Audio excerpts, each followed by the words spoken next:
Hello, everyone. MarcusWolfe here, and this is quite possibly the last episode of this entire series, and it's it's very interesting. I mean, I've already done quite a few Let's Plays, and no matter what, every time it comes to an end, it always feels weird. It's like something that I've been doing as a project for a while, and now it's over. It's almost over. And now we get to see what happens after banishing Sae'rah, the Daimon Puro, excuse me, into another dimension. And I will say, I do hope that they mention who the eighth legendary hero is, because unless I totally missed something, which I could have way back at the beginning, because I did not talk to the armory when Faratras was fighting in the castle, unless that was where one of the legendary heroes was mentioned. So hopefully we get that answer. If not, then I totally missed it, and that would be my bad. But we'll see. Let us see from Faratras' point of view.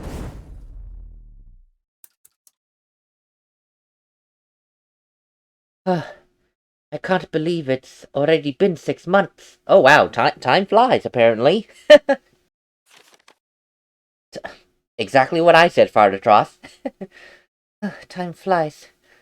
And before I knew it, the day of my coronation had arrived. There was enormous reconstruction work to be done at the castle, but I want everything the way it used to be.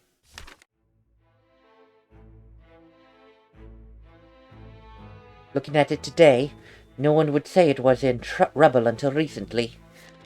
Now that the castle is presentable, I feel like inviting all of our old comrades for this ceremony. I'm a bit nervous, though. Everything will be okay, though. Right. This is no time to feel anxious.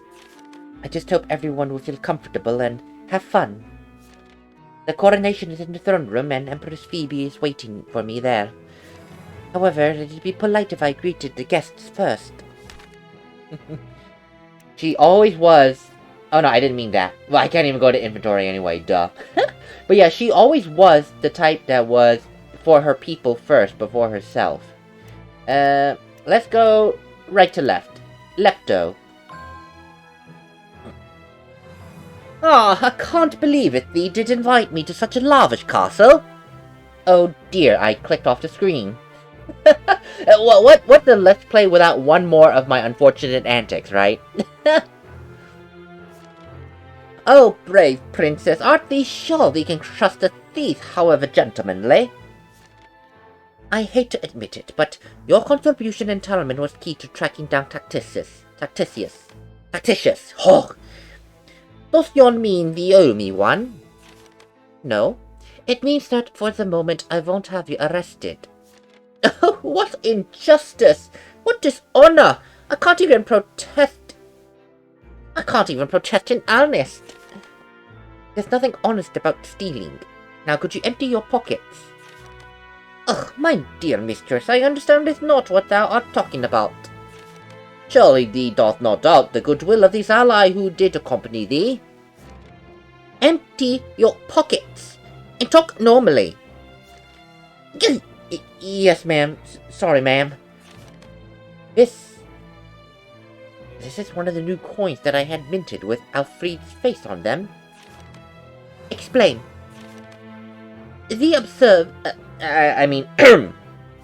you see, I admire your family now. This is nothing but a self-indulgent souvenir. Is that so? Well, I suppose family really is an important matter to him. It doesn't make much sense to me. But just this once, I'll let you keep it. For real? Thanks. But don't touch anything else, or I'll have Menmus talk some sense to you. And speak normally. Oh my god, yes. It's like so Shakespearean. It's like, oh, thou art really accusing me of, and all that. Oh my goodness.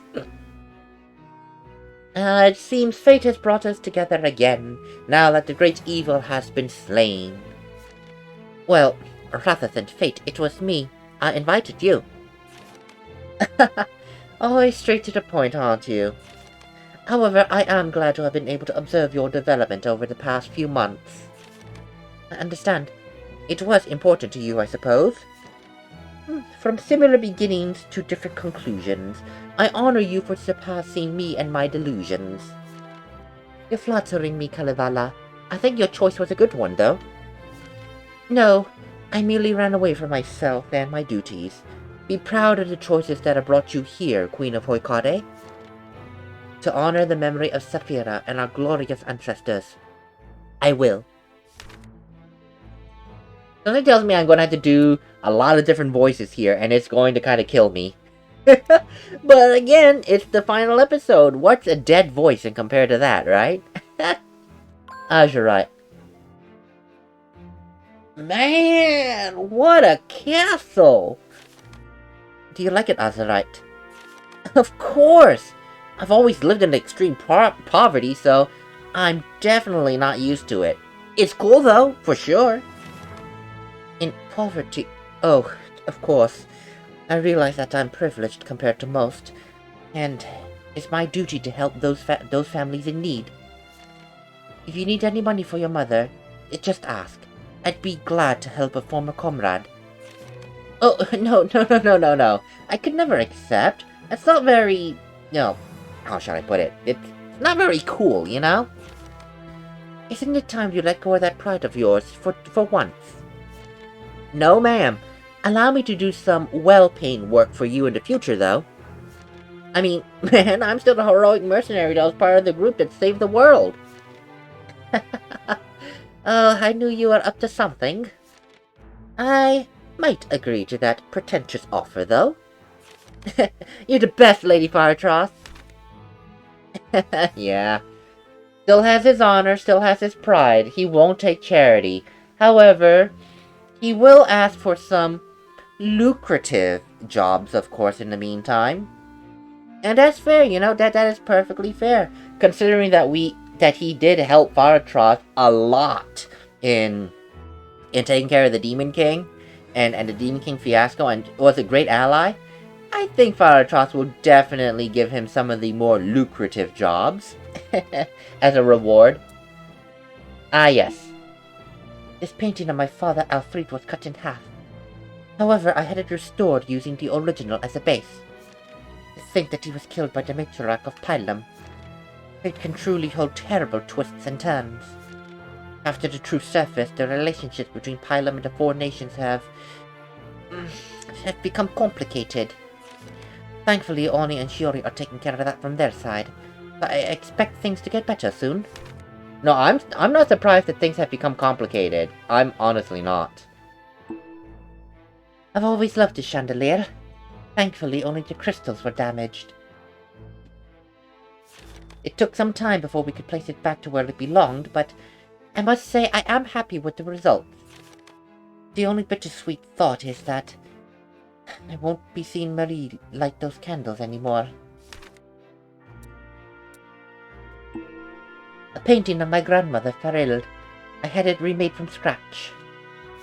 I knew she had incredible magic, but to think that her blood even gave origin to the Demon King and the mana crests. She must have suffered atrociously due to all that mana. I admire her even more now. Seeing this painting, I can't help but be reminded of Helios too. A bit awkward to think that the man who posed as my brother was in love with my grandmother. I've always wondered if he felt any remorse in his final moments. Now, I don't know if he did, but he definitely still loved her to the bitter end. He definitely did. And allow me to say this. Remember how in the past couple episodes I wondered why it was important that Rhea was injected with Faril's blood for, for research purposes, quote unquote. And I think I know why. Soraya said she was trying to find a vessel that was suitable of Faril's blood. And all those 76 creations of Livonis, Something tells me that they were, quote-unquote, fitting vessels of Faril's blood and magic. So, yeah, Ria wasn't befitting of all that magic in Faril's blood. The only thing that changed was one of her eyes turning purple. Okay, so that makes sense. Yeah. That battle was against Sae'rah answered a lot of questions. And I am glad that it managed to do that. That was a lot of questions answered. Oh god, that's a lot of places. Woo! Let's go to the Hoikarian Armory. Okay, this might not be the last episode, because I feel like it's gonna take a long time to get through these conversations. Oh, hello! Can I do so- yeah, I can do looking first. The weapons on display here are periodically checked and tested. They're still useful against the hordes of monsters that lurk in these lands. Although it's only a matter of time before the last corrupted creature ceases to exist. And then, at long last, we'll live in a world completely freed of the Demon King's influence. But what's next then? Will humans cease to fight? If my journey across the continent has taught me something, it's that humans are inherently conflicted. But I'll try my very best to make sure no one has to suffer again. You know, that is very true. No matter what, world peace is never going to happen. It's a very idealistic approach, and it's a wondrous one at that, but world peace will never happen so long as man continues to be selfish. And that is... she's right. Men are inherently conflicted, even if only by their selfish desires. And it's because of that selfishness that war and fighting will continue to happen. So unless one has found a way to get rid of that selfishness, well, war is going to happen at some point or another. It will. It just will. It's an unfortunate fact of life. Queen Faratras, I am extremely honored to have been invited to your castle. Please, Sae'rah, no need for formalities. Besides, I've not been crowned yet. But you will be soon, and for a mere desert guard such as myself, to witness such an event is quite rare. I understand. But what will you do after the ceremony? Me, milady? Well, I think I'll go back to my everyday life. Sure, the world will be a lot quieter now, but some snacking might continue to scare the townsfolk. Or a few men being a little too flirty, right? Indeed, milady. I'm always ready to break the bones of those kinds of men. Especially that Andre fellow. He's been bothering me for quite a while now. She and Ria would definitely get along. I won't take up any more of your time. Congratulations on this day, milady.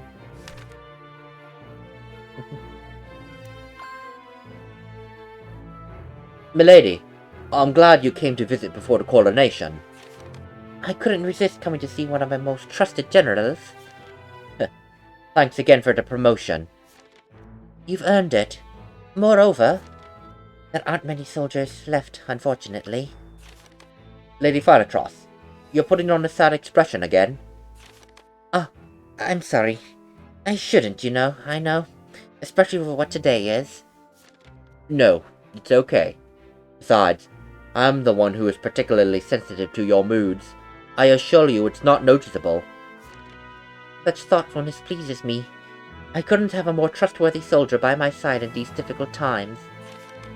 I think the same of you, milady. And, if I am allowed to indulge a short reflection, we might have lost a lot in this war, but we're also overcoming all these challenges with resilience and tenacity. The castle is already back to its former glory. I wanted everything to be the same as before. This is my home, and the home of my people. And your feelings reached everyone in the kingdom. The people recognize your value. They love you. I have no doubt that you'll be a wonderful queen. Thank you ever so much, Menmus. Yeah, I'm doing a lot of different voices, but it's worth it. It's just worth it to have this ending scene come together. Nice armory. For some reason, I knew I'd find you here, Shaz. Listen to me, Princess. I've something very important to ask you. What is it? It's not like you to be so formal. It's a little awkward, so I won't repeat it. Just say it, then. I'm looking for a job. You mean something shady? I'm sorry, but you're asking the wrong person. No. Honest work, milady. Even polishing these suits of armor. Anything at all.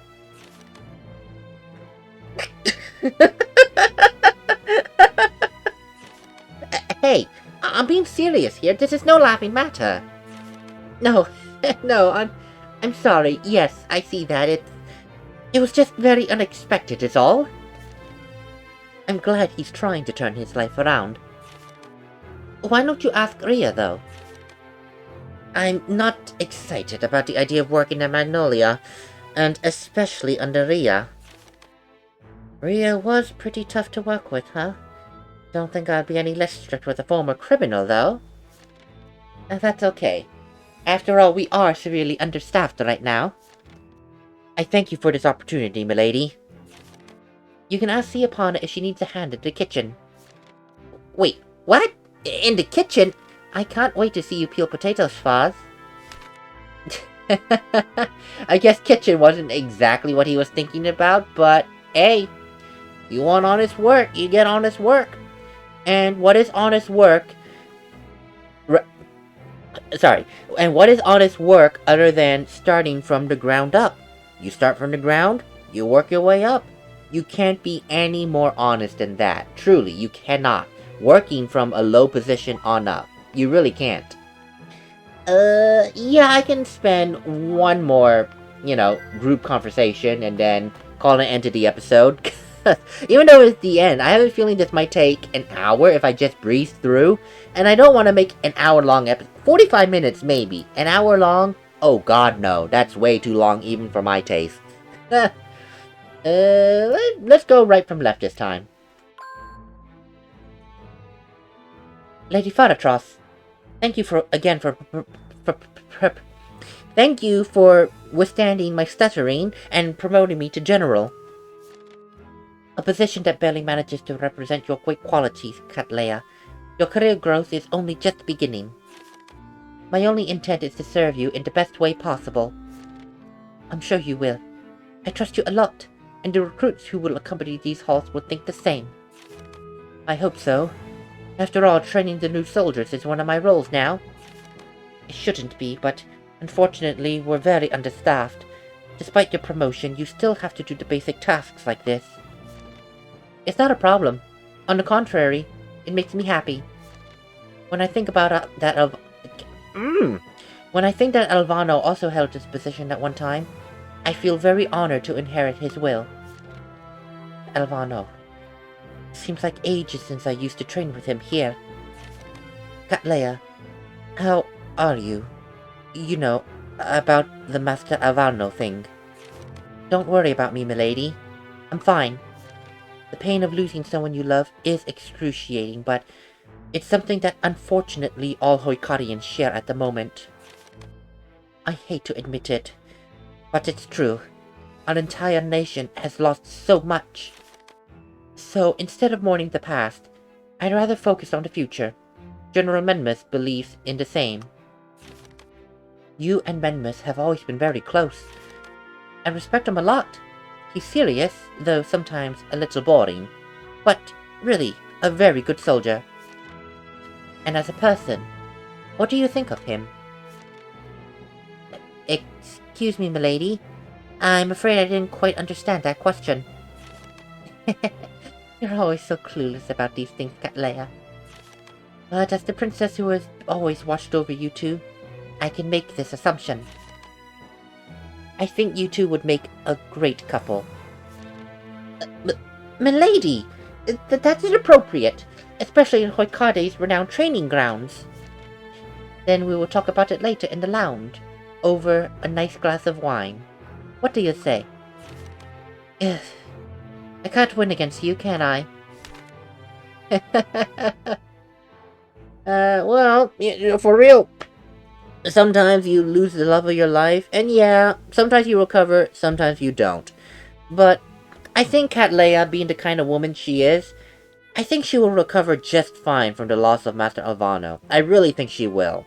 She's very strong. She's not... I don't see her as the type to lose the love of her life and then just wonder and dawdle on things in the past and not move on with another potential love. You know, she is definitely not that kind of person, by any stretch of the imagination. This axe and shield were once used by Virgil, the legendary hero. His mana, alongside the other 7 heroes, was collected by Sae'rah in the mana crest she gave to Orni.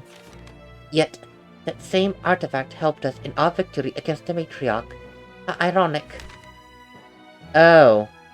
Oh. All the legendary heroes were killed by Sae'rah. Oh my god. That's another atrocity to put under Sae'rah's list of sins. So she effectively killed all the... Yeah, I mean, they did mention it, but it was in passing because it wasn't cemented in my mind. But now with this comment, yeah, that explains why the legendary heroes were never seen again. She killed them. How many people did she kill for this insane and unattainable goal of hers? Just how many?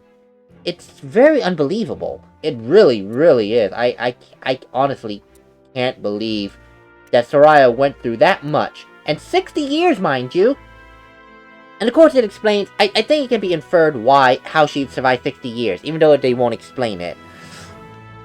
Saita Pascal's research, I think, had to deal with that. About healing, and of course from the Demon King's perspective, able to be immortal. And she had the research. So she was able to get parts of the Demon King's research and live a long life.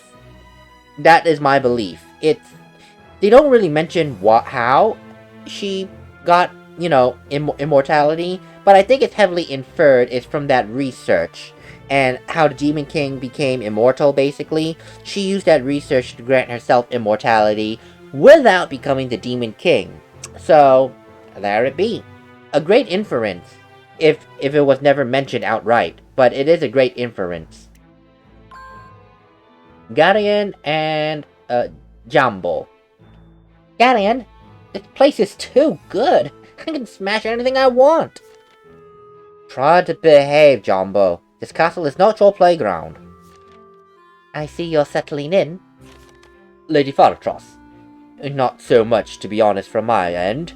But Jumbo seems happy, and that's good enough for me. Is there a problem? No, not at all. It simply seems inappropriate for a former member of Amaranth to be here.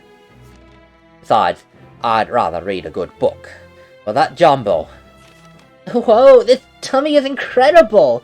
I've thrown like 10 spinning blows at it, but it's still in one piece. I see what you mean. Still, it's admirable that you want to follow that boy as he grows. This attitude of yours surpasses all preconceptions about Amaranth. That's why I invited you. And Rhea has already reformed them enough these past few months. I'm truly honored, milady. I'll try not to disturb the peace of this place too much. Take this! And I'll make sure he does the same. Don't worry about it. It's a day of celebration for everyone. And if you prefer a quieter atmosphere, you can always go to the lounge afterwards and read a book. With pleasure. You know what? I can see Galleon being a peace-loving person, and you know what? I'll be honest. When we did fight against him, he did it only to protect the orphans and everyone that was in there. He didn't do it because he wanted to fight. No, no, no. So, to see him saying that he prefers to read a good book, it totally is in character with him. And when he fought alongside us, it was because he wanted to repay us, yes, but I think he also believed in what we were doing. That we were not the monsters that we were made out to be. We didn't actively chase after the orphans, no. We didn't. We were fine with them once we discovered what they were. So, in essence, he kind of believed in what we were doing and was willing to fight with us. But after that, he's more of a peace-loving person. Like, he'll help around the castle, but if he could, he'd probably not want to fight. In his words, he would prefer to read a good book. And, of course, watch over Jumbo. I mean, really, Jumbo and Garion, they're like father and son. They really are. Jumbo looks up to him, and Garion looks to him like a son, I'm sure, you know? Really, they're like father and son already. Really. They're a great pairing right there. They really are. Father and son right there. Even if not by blood, just by the sheer conviction that they have for each other, you know? Very great. And Finn. Good morning, Lady Faratras. Greetings, Finn. How do you like our training grounds? I must admit they're spacious, and well stocked. The Holy Knights and my brother Royce would have been thrilled to train here. Sir Royce, how is his condition? He hasn't improved yet, unfortunately, so I'll continue to hold out the family name in his place. That's commendable, but you will do so as Finn Valinor, yes. I'm not going to pretend to be someone else anymore. Traveling with all of you has taught me to respect my own choices and my identity. A commendable position, I must say. Royce himself would be pleased. I think so too, milady. And you know what? That is a great nod to... Because Finn and Royce are twins. Identical, yes. They are identical twins, yes. So, this comment right there brings into point how twins... I think from a society standpoint, twins have difficulty becoming their own person. Especially identical twins. Because it's this common trope. And some twins do fall into it naturally or forcefully. To basically do things what the other brother does. You know, dress the same, talk the same, finish each other's sentences, all those things, you know? So, that one sentence that is commendable, but you will do so as Finn Valinor. I will no longer pretend to be someone I'm not. It's like, and that's what some twins do, you know? It's like, yes, you look alike, you may do some of the same things, but at the end of the day, you are your own separate person. You are not your twin brother. And that's the same. Your twin brother is not you. Well, okay, your twin sibling. And I'm talking mainly identical because, you know, everyone thinks, a lot of people seem to have this idea that identical twins are the same person. They do the same thing. I mean, hell, even in some cultures, to be an identical twin, well, no, not even identical. I think just being a twin, you know, that to be a twin, you are half of one person's soul. That if you're a twin, together, you are one person. Some cultures are like that. I can't think of one off the top of my head, but I think some Eastern cultures are like that, have that kind of belief. But anyway, yeah, that's how it is with twins. And that little comment with Finn, a great psychological nod that whether you are an identical twin or you greatly look up to someone, you can't just emulate that other person. You can't. You are your own person at the end of the day, and you have to be able to choose how to live your own life, you know? That's wonderful. And of course, that doesn't just go for twins. That goes for everyone else in the world, too. You can't just emulate someone you look up to. You have to live your own life. You have to make your own choices, you know? So, this one interaction with Finn just now, however small it was, a great nod to that. To be yourself, you know? Doesn't matter how much you look up to someone. Be yourself. And you'll be the best that you can be. Great nod. And a great way to end the episode, too, on such a nice psychological outlook. You know, positive psychological outlook. Be your own person. And hopefully, the next episode will be the last episode. I greatly underestimated how much talking we'll be doing here, and I need to rest my voice because it's starting to die a little bit. So, let me rest, and I'll see you all on the next episode that will hopefully be the real final episode. Later, everyone.